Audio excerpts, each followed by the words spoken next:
Welcome back, everyone. Thanks so much for joining us again. This is our second core lesson from our core lesson series. And last time we were talking about building a bond. So today we are going to be talking about assessing their needs. Once you've worked really hard to build a bond, now it's time to assess their needs. And this part is really important because you're going to build a lot of your curriculum and the environment, based on what their needs are. So here we go. So a goal of any assessment is to obtain information about each of your little friends, to learn how they learn, and then for you to be able to implement all those things in order for them to have successful days. So the entire goal is for them to have successful days. Correct. That is the goal. That is the goal. So these are the types of assessments that we use that we have found that have been really helpful in order for us to really find out what our little friends need. So we first talk to parents. Then we also have an informal type assessment using our developmental checklist. And then we will also be talking about what a formal assessment looks like. Just so we can, show you guys the difference between what us as teachers do and then people that are clinically able to assess little friends. So let's start with parent assessment. Now, it sounds really formal, but it really isn't. We try for it not to be formal. There's two ways that we do this. We try and get a lot of the information that we want about our little friend through natural conversation. So like pick up and drop off. Yeah, so like maybe during pickup time, how was their weekend? And usually parents are really good about letting us know like information. Like, they had a really rough weekend. They didn't sleep good, or we had we had a road trip, and so they share the information, so that really is helpful for us to know how their week is going to go or that day. But those assessments also compound into us figuring out what type of little friend this is. So if we start hearing things that are pretty often, like happening often at home, then we start taking note, okay, this is how, one of the things that these little friends do, or, they like to eat before they go to sleep, things like that. So natural conversation with parents is one way, one of the major ways that we do it. And we don't like to have like parent conferences because they sound bad. But sometimes we do need a little more individualized time with each of the parents, and so we do try and schedule something when we have more questions about these little friends. And we try not to call it parent conference. I mean, we call it parent conference just because that's the lingo in early childhood education, but I think that maybe just calling it like a meeting or like a checkup meeting, like we had recently with one of our friends, like my sister and I will send out a little notice on the app that we use to communicate with our families, and we'll just, we're open. These are the days that we have available. These are the times that we have available. If you would like to meet with us, just so we can talk about what's happening, and then we kind of leave it to the parent. And then some parents just do it really quick, like I just want to talk to you really, really quick about everything. And then some parents are like, you know what, I want to sit down with you. They'll have a question. And they'll have like a list of things of how they're doing. And most of the time when you build rapport with the families, you're able to talk about like, this is what they're doing at home and this is what they're doing at school. And we can compare notes as the parent, and they're like, they don't do that at school. And I'm like, no, but they do that at home. And that's, and so we kind of see and fill in each other, fill in the gaps, because sometimes the things that we're worried about, they're doing at home, and vice versa here at school. So that's another great way to do that. So that's right. And again, a lot of the time, natural conversation will hit on all those things that we really need to hear about our little friends. But sometimes you do want to, especially if they're like very sensitive subjects about things that are happening at home, that will affect, how a child is doing. So those are the times we save those parent conferences to get more information about these little friends. We also do, and part of this, I guess, is kind of natural conversation. When they first tour with us, we really talk a lot about, how their routine is at home, because what we want to do is really focus on, making it comfortable for them at school. So a lot of that information is also we get from that initial, conversation that we have with the parent. Right. And just as an example to that, for our infants, we're care-based with our infants. So we try to stick to routine as much as possible with them. And so we have 5 individualized or 4 individualized plans, napping schedules, eating schedules. But that's for them. But for the preschoolers, we're very open with them about how our program runs. And it's like, oh, he has a bottle before he goes to sleep. Well, we can't give them bottles. So, you know what I mean? So, once they're a little older, and so we talk about that with them and tell them our plan. And they're like, oh, this is the perfect time to transition them out. And so we come up with a plan. So, but definitely, through that natural conversation, but touring. And if, you're a teacher and not an admin, that's kind of like a really big, for me, we get to do both. Yes. And we always have, actually, for the most part. I know in one of the schools that I worked at, once the parent passed like the first stage, or I don't know what my director used to call it, I used to be invited into the second interview or the second where they would meet me and they would ask me questions, and I would ask them questions about their child and vice versa. So that was kind of nice that my director did that for us at the school that I worked at. Exactly. So. One thing that I do want to clear up, when we talk about assessing needs, we are not talking just about behavior. Correct. Or just about a special need. Correct. Because, that a lot of people, kind of combine those, like, oh, this child needs to get their needs assessed because they're showing, challenging behavior, or because they're not showing, they're not meeting their milestones, things like that.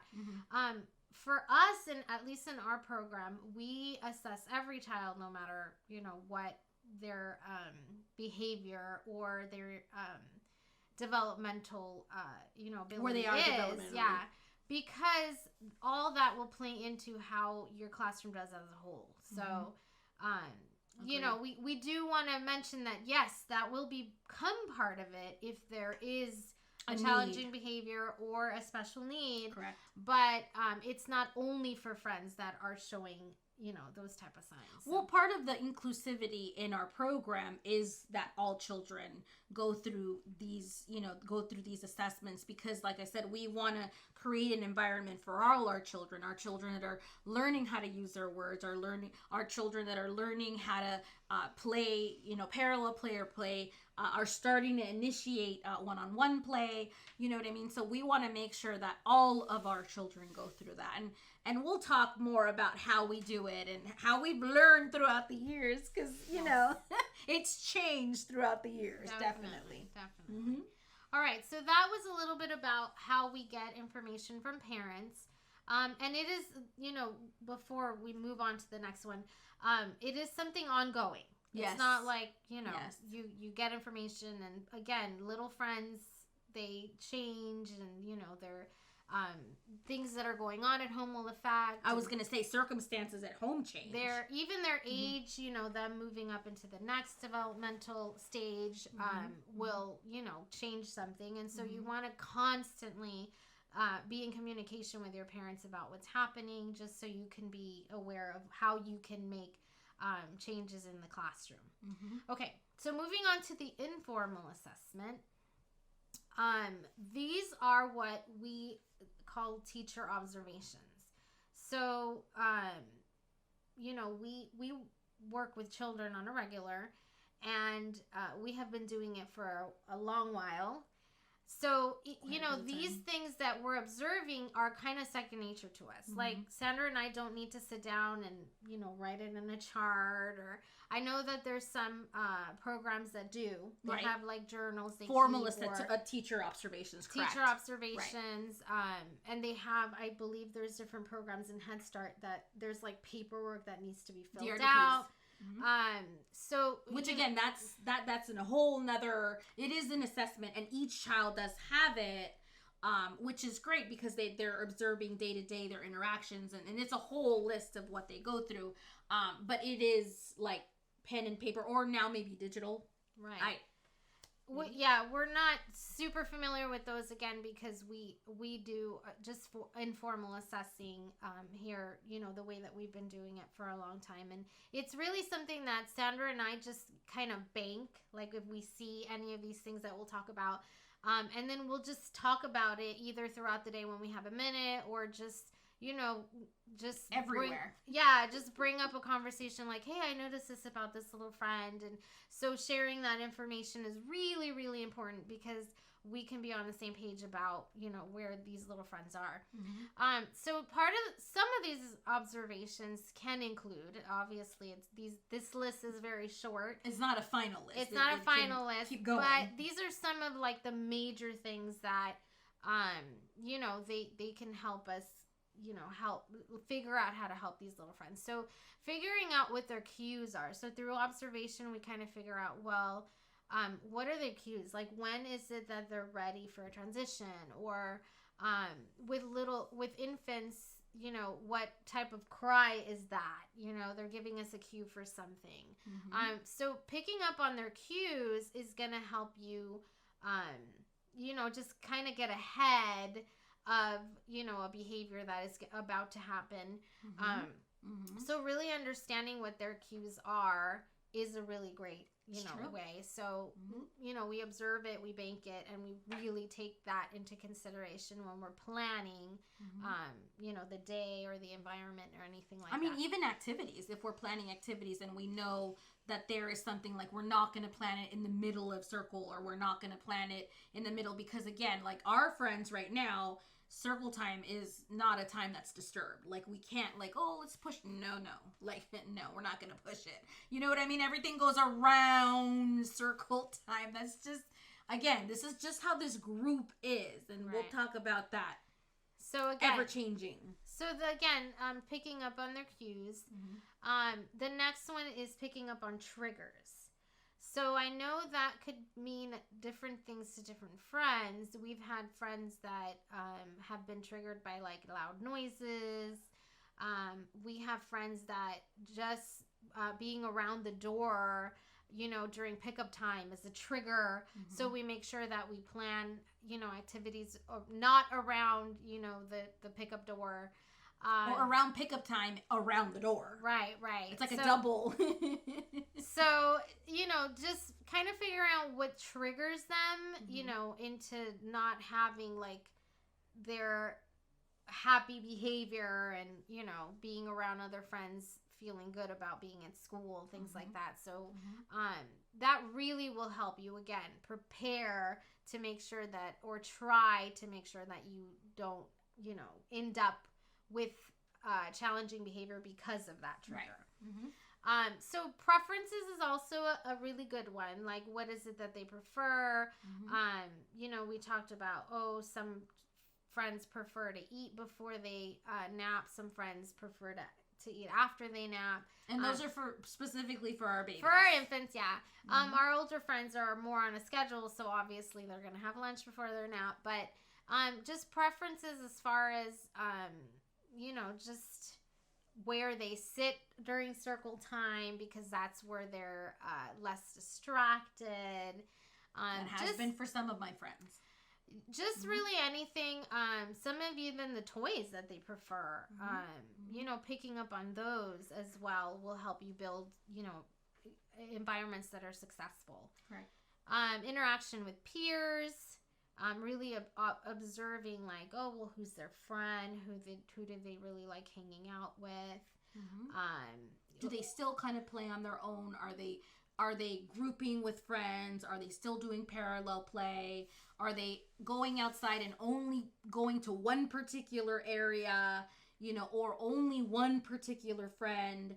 Again, these are all things that as we're outside and Claudia's like setting up the yard and I'm inside either getting snack or something, we kind of just, compare notes later on during the day and said, oh, did you notice so-and-so started initiating play today? And that was kind of like a success that we noticed today. Yay, he started playing with a friend and asking to play together. He's our almost 3-year-old. Yeah. So we were happy about that. So again, that's just something that we, observed it. She observed it. I observed it, and we talked about it together and kind of like creating more activities outside for him to kind of group together with his friends or with, children he's becoming friends with. Right. So yeah, that's important. Also observing what their skills are. That is also something that is a good, good thing to have as far as, knowledge about what they can do. Mm-hmm. Because you want to make sure that you give them activities that are a little more challenging than where their skill level is. So you don't want things to be too easy. When they're not being challenged, they're less likely to, be engaged. Well, they get bored pretty quickly. They get bored. So then, you start seeing some behavior because of boredom.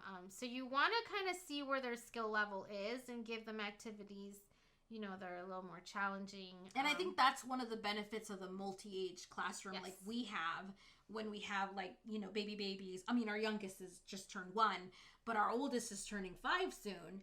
And they're really just varied. And so making sure that we have something for everybody that challenges everybody. And it kind of works out that way, Yes. which but I know behind the scenes, Claudia and I work really hard and are always like, how successful was this activity? Did it really work? Did it not? Should I change it? We're constantly talking about and keeping up with them. I think is the hardest part is keeping up with them. So yeah, that part is just fun for us as teachers. right. Yeah.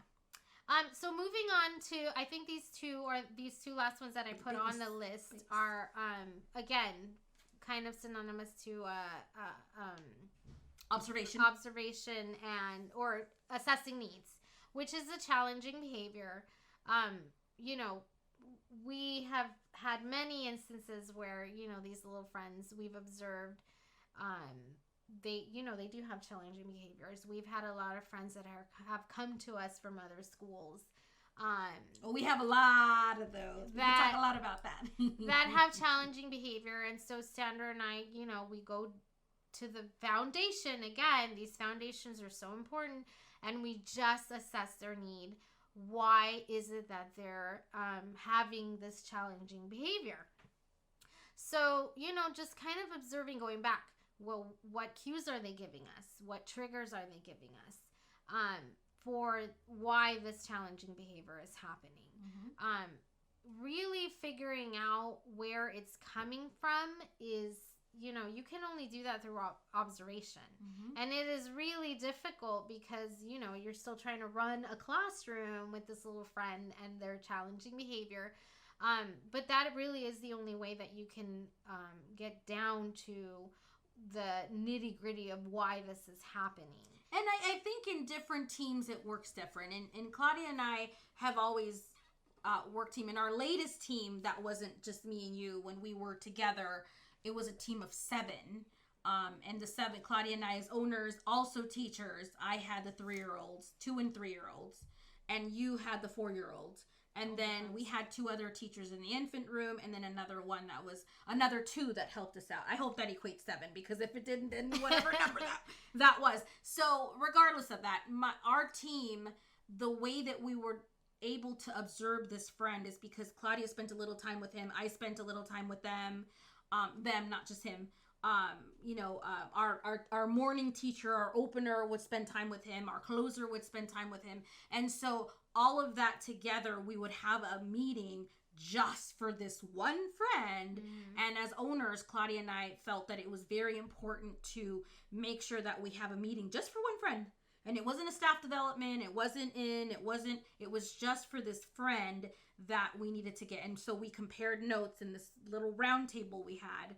And we got taught, well, this is what I observed. This is what his trigger was. This is what this teacher saw. And even the infant teacher, this is what I observed because her annex was in the parking lot. Yeah. So she got to see drop off really well. Right. And so all of us combined our knowledge together and said, okay, I think this is what we're going to do.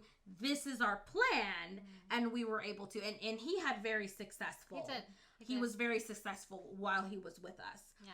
And so that's just one success story, but it took, how many teachers? It took an entire team. Correct. Yeah. Correct. And really, honestly, it was months of observation. Yes. It wasn't just one meeting that we had. We would observe, we would meet. Well, it was an initial meeting, correct. We would try, this is our new plan, and we would do it again and again. Again, this is the part of building an inclusion classroom is making sure that what you're doing is working for all friends. So when this one friend is really having a difficult time, then we would go back to the drawing board, and reassess what did we miss something? Did something change? That we're not doing that is not helping him succeed. So it sounds like a lot. Actually, it is a lot. It is a lot, but part of the inclusion goal is, to make sure that these little friends aren't left behind. Not only that, Claudia, but also remembering that as the years go by, you get quicker. That's true. You kind of start filtering. I've had a similar personality. Do you remember da-da-da-da-da-da? Mm-hmm. Do you remember da-da? But I think it's da-da-da with an added so-and-so. Yeah. Combine those, and I think we have this friend, and even then, still observing, because we still have to observe. So I think another thing, not to get anybody, discouraged, because it is a process for even as us as teachers, but I think that making sure that kind of adding that experience of this worked for this friend, let me try something similar on a similar behavior, and in getting, it gets better and better. It does. And because what you're doing is adding to your little toolbox. And you're like, I remember we did this. Yes. Let's try it with this little tweak. Mm-hmm. And so, Mm-hmm. So, initially it feels like that's so much, but you are going to keep adding to your little toolbox. Okay, but here's the thing. It can be, and like you said, it can be. But is it worth having a completely, a completely settled classroom? No, it's not a settled classroom. What do we call it? Balanced. What's the word that we use for balance? Homeostasis?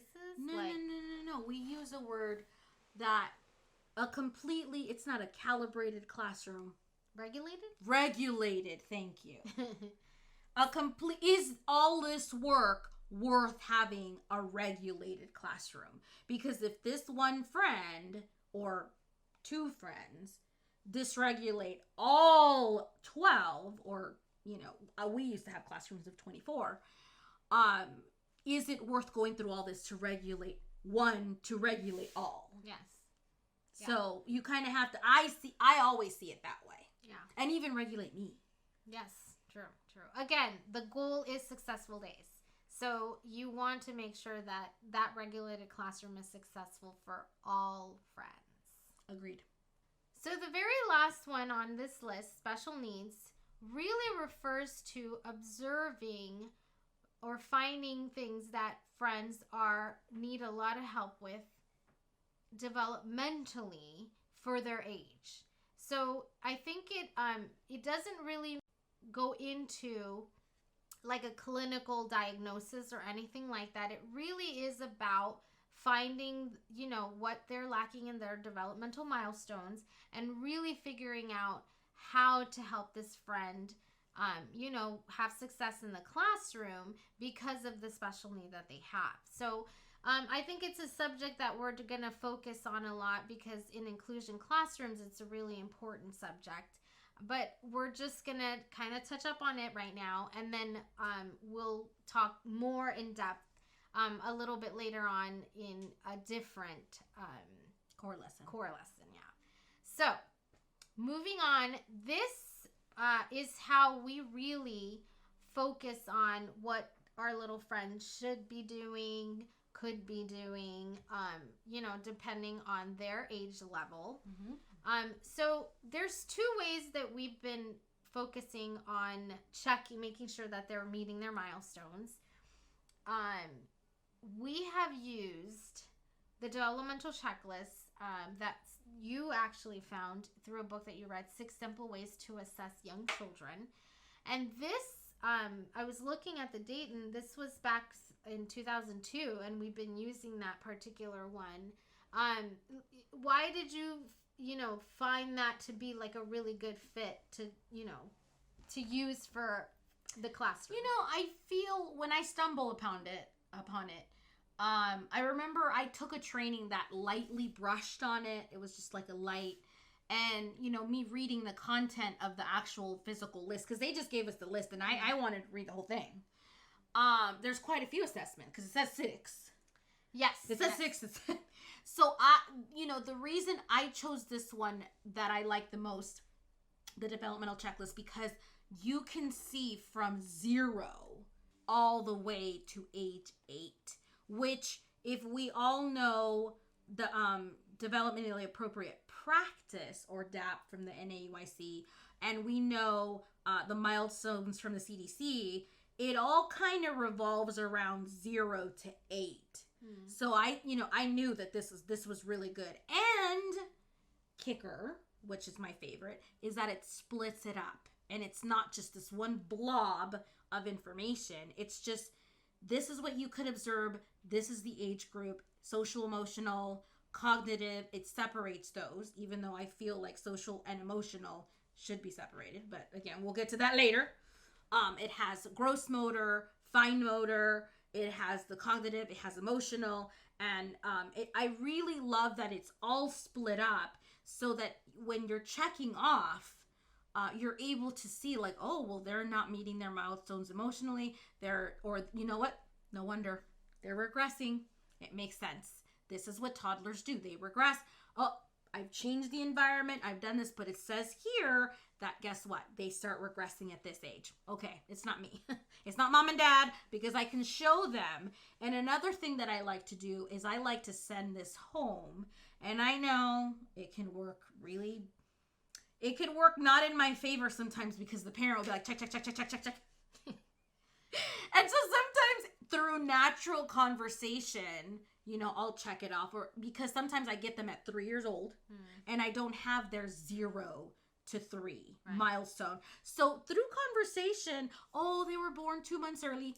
Bing, mental note, they're going to be about 3 or 4 months behind.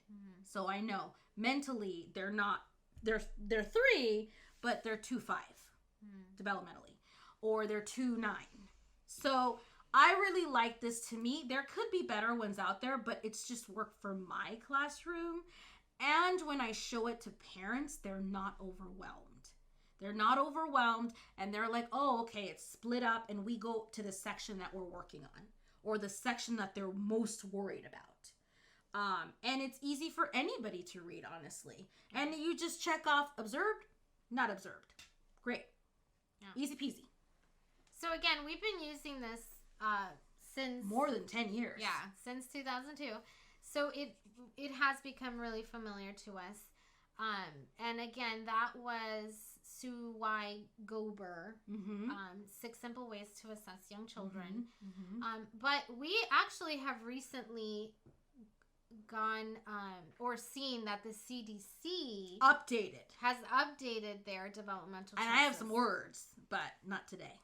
They actually are working with the American Academy of Pediatrics. That's true. And so I really want to kind of dive into this a little bit, just because this was just recently, just like 2 or 3 February months ago. Of 2022. A month ago. So I'm really excited to kind of see. We've been really trying to dissect it and see like what, how we're going to start using this one, because the new direction that they're taking is that they really want to focus on catching early signs for the kids to have early intervention, which is Huge. that's what we Huge. like that is something so Huge. important to us. Yes. So I really liked it. But see, what I like, because there's things that I am working through. What I like about it is that it's not they don't see it as just autism, because when people hear early intervention, oh, it's because they're on the spectrum. Right. But this is also target speech, which I know I've heard from a lot of speech pathologists that they're not super happy with the recommendations that they're giving. The way, I mean, looking at the glass half full, we're talking about speech. Right. And I know that as a professional speech pathologist, I probably wouldn't be happy with my comments, but we're talking about speech, and we have to think of it as a parent, zero experience, zero knowledge of children, and oh, my child doesn't speak 3 words. I think I better take them to the doctor, you know, and that's a win. Right. You know, so it's just that's one thing that I like. Yeah. Again, I think you know, getting rid of the stigmatization around like speech therapy and things. Yes, which I have some words about that. But it's really, I really appreciated that they took into consideration the social and emotional part. Yes, agreed. Because you know, in all of the years that we've taught, academics was really something that parents focused on so much. They still do. And it was a little frustrating that they were leaving behind the important stuff, which is the social and emotional. The stuff that'll get you through the hard times. Yeah, and so this new developmental checklist focuses a lot more on that. So just so we can kind of be all on the same page, if you punch in learn the signs, act early, CDC, it'll take you to their webpage. And when you look for milestones, it'll take you straight to the developmental milestones, and you can check to see like as far as each month, like 2 months, 4 months, 6 months.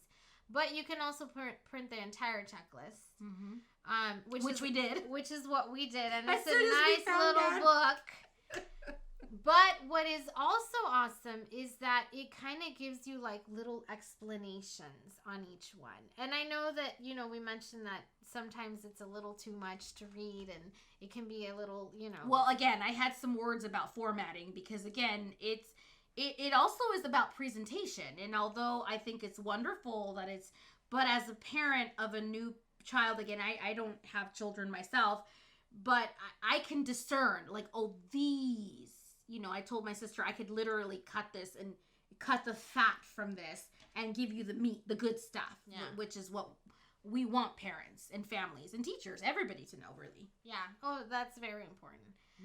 So it says on here they have 4 different sections: social emotional milestones, language and communication milestones. Again, we're talking about that early intervention.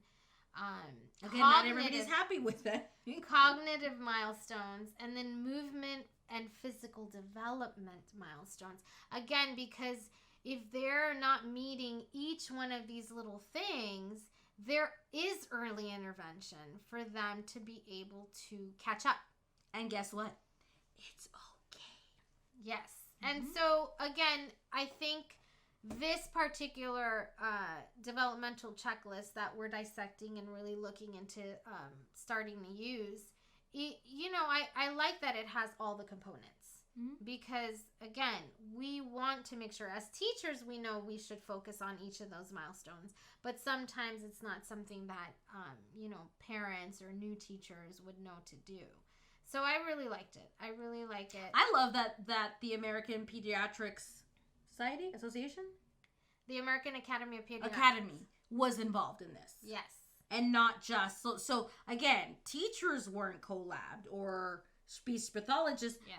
But like I tell my niece in certain things, we're progressing. No, it was a whole team.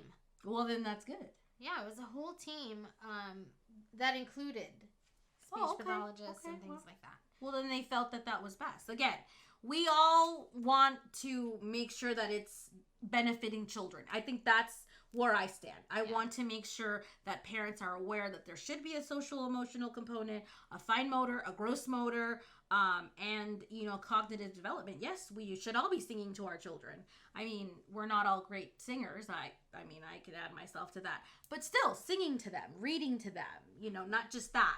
That was a big push years ago. That's true. Sing and read and, okay, that's great, but we also need to check that they're rolling over and not just standing up and walking. They need to crawl first. That is cross laterals, very important. So, again, to me, this is a win. Right. The early intervention part as an assessment tool is a win.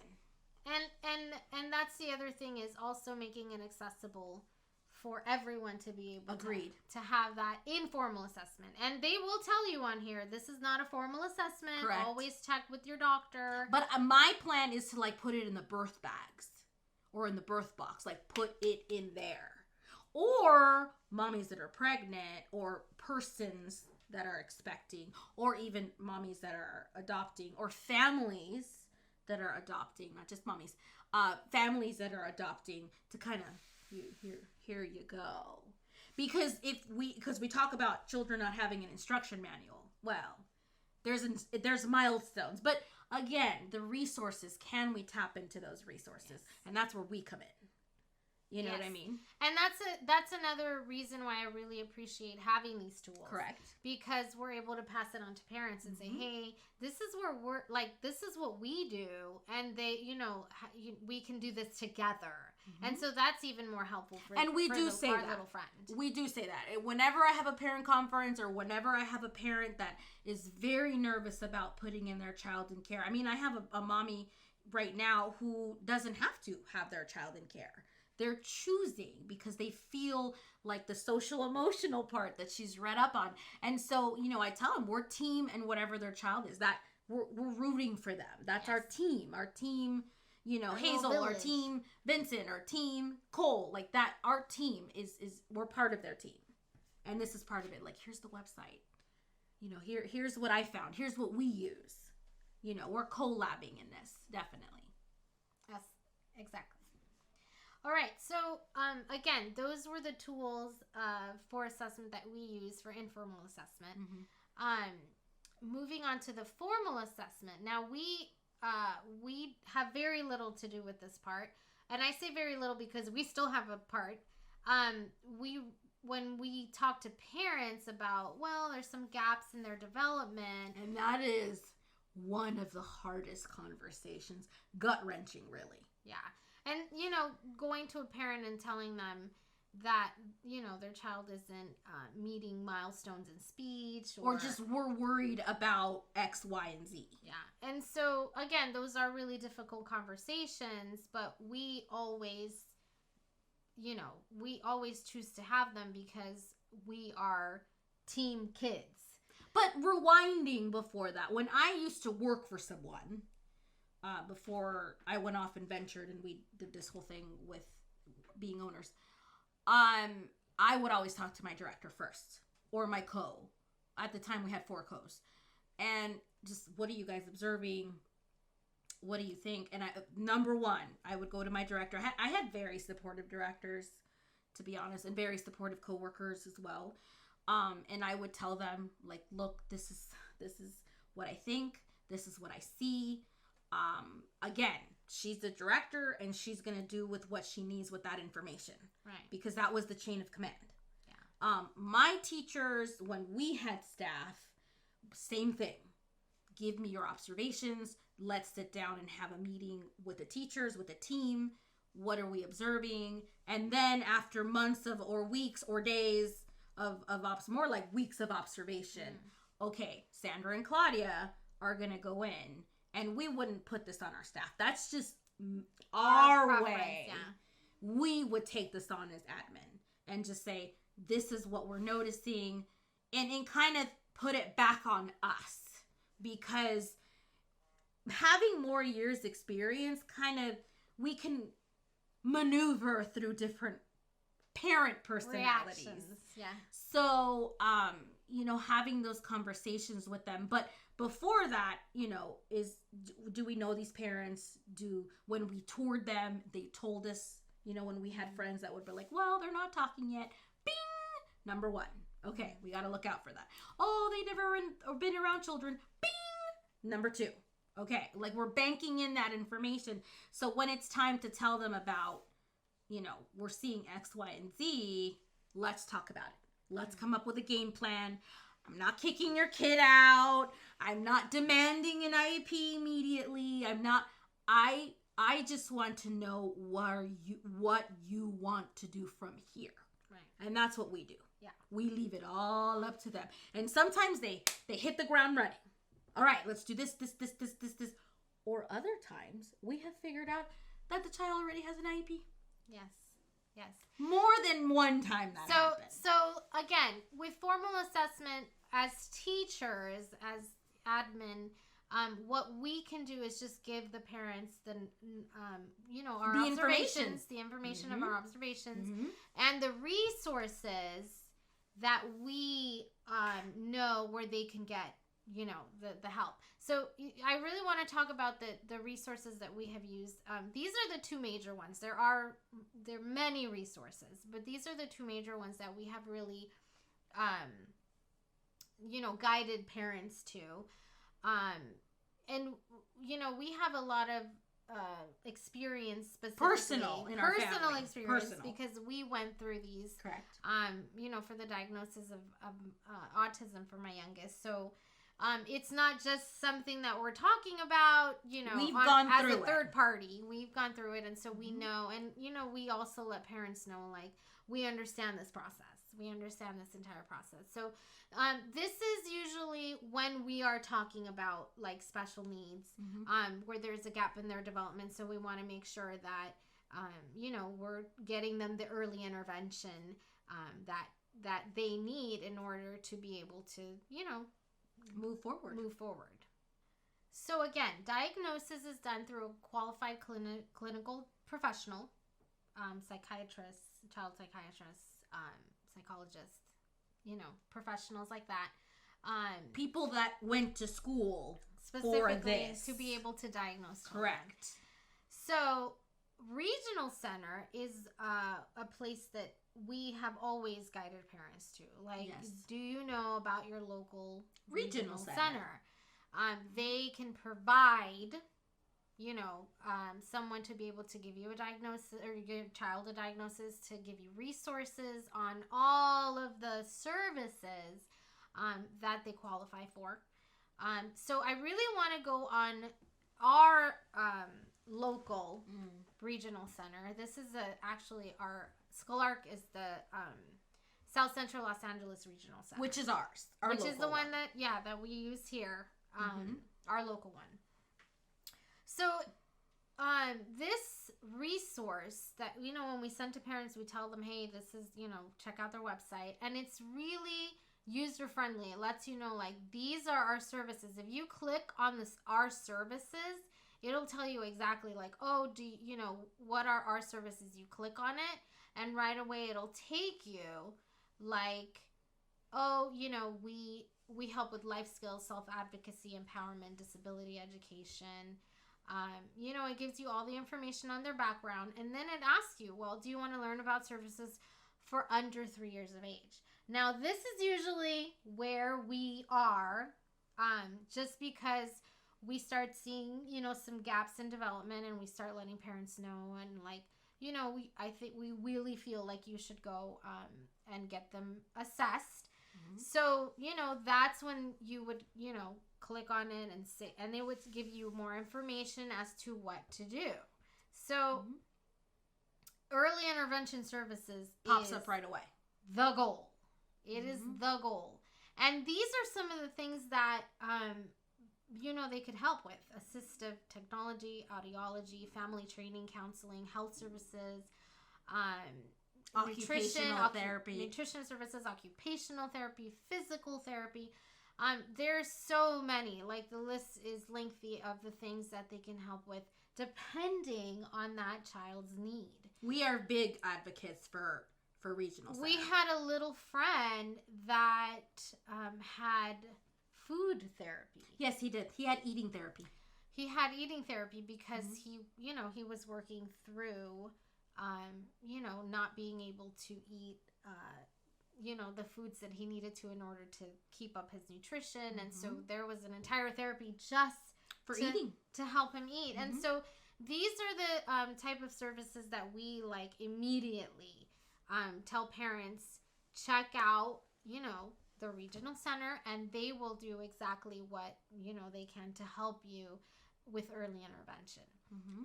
Once they do reach the age of 3, then it's a different process. Yes. And so that's why we really always try to like, hey, let's try and get them early intervention before 3 years old. The process is a lot, I don't want to say easier. It's speedy. How about speedy? Speedy. Definitely speedier. Well, because the goal is early intervention. Right. So, the goal is to have their speech, if it is, because we've recommended many families through regional center to get speech done. Some choose their doctor, some choose to go through their medical provider to get speech and different things like that. I have words about that. But again, early intervention is the goal. The goal, yes. And with regional center in particular, and this is one thing that I always tell parents that we, again, experience. We have a caseworker, an amazing caseworker, by the way. We love her. Who has been with, our child since he was 5. And so she gets to know him and is able to, give us specialized information on what, services are out there for him. Because now we're going through the teenage years. Yeah. So she knows him so well. And again, we always give this resource because how they can help with early intervention, but they also stay with, that case for many years. For quite some time, definitely. For quite some time. So regional center is an amazing resource. Once, we can no longer do anything more for our little friend's assessment, regional center is an amazing resource. The next one is their local elementary school. So again, we talked about once they turn 3 years old, the process with the regional center is a little bit different. So they'll always send you to the local elementary school. And so that's something else that we, as teachers, have learned, a resource that we give to parents. They are also able to provide a diagnosis. They have, qualified clinical professionals. They also give resources in the community, provide services, but they have one thing that, because they also provide the education part of it, like, if that little friend decides to go to that school, they also get an IEP team. So the IEP, an individualized educational plan, that is given to each particular friend depending on what accommodations. So what different accommodations they might need in the classroom in order to be able to, be part of that classroom and be successful. Again, the IEP is there to be able to meet goals in order to be successful in their learning environment.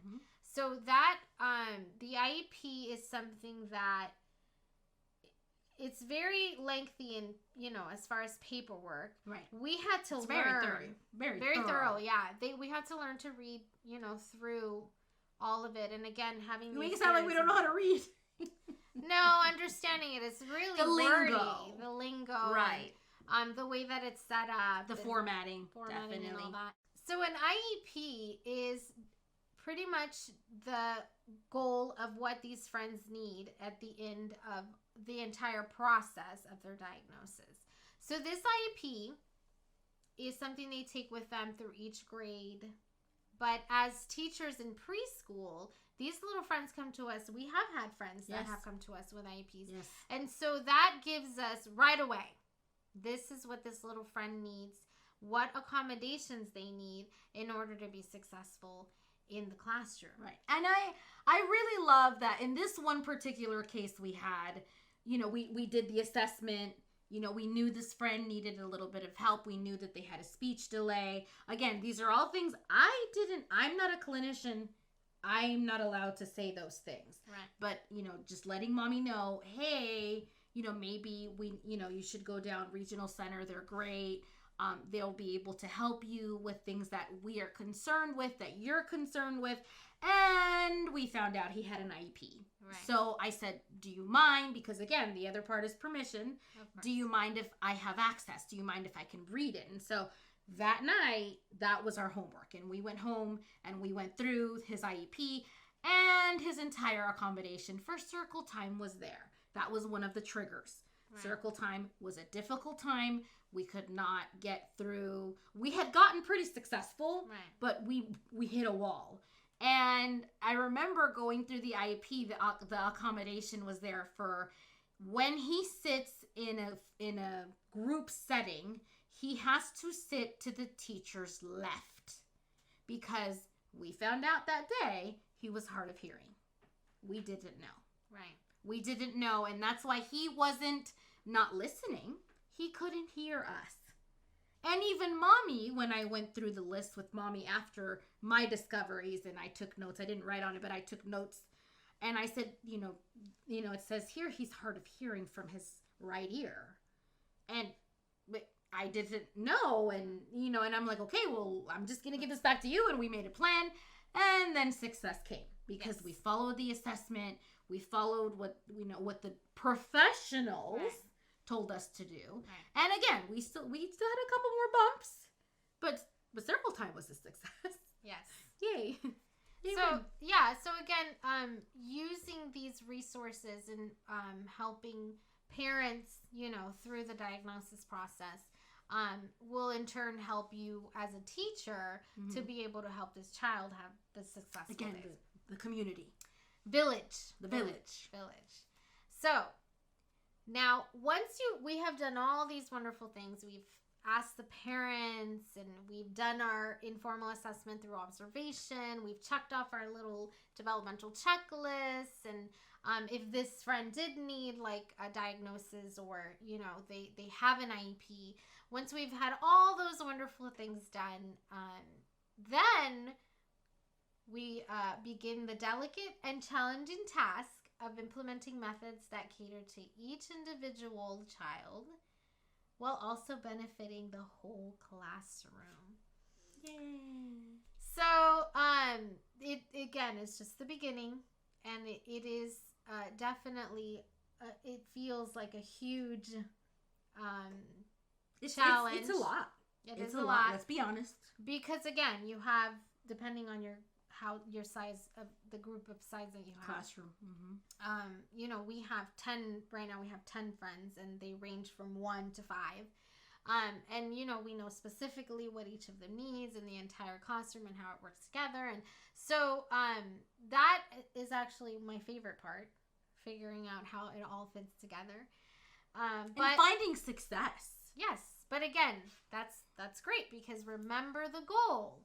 Our goal is to have each friend have successful days. So all of these things that you are doing and working so hard on will have, the point of it is successful days, and it's going to be so worth it when this little friend has such an awesome day after, many difficult days, because you went through the entire process of trying to figure out how to help them, and then your entire classroom is regulated, and you're able to really enjoy them as your little ones, as your students, and the entire point that why we're teachers. So remember the goal, successful days, and really, really try and work hard on assessing each of your little friends, because in the end, after all that work, it will be worth it. It will be. So thank you so much for listening. We would love to hear some of your stories or methods that you guys use for assessing. We always love hearing about resources that we don't know about, because we don't know everything. No, we don't. Even though we've been in this for a while and know a lot. And we love to learn. So. We love to learn. We want to hear what you guys do, what works for you guys. You can your successes. And your successes, yes. Mm-hmm. So email us at preschoolchicas at gmail.com. And we will see you next time.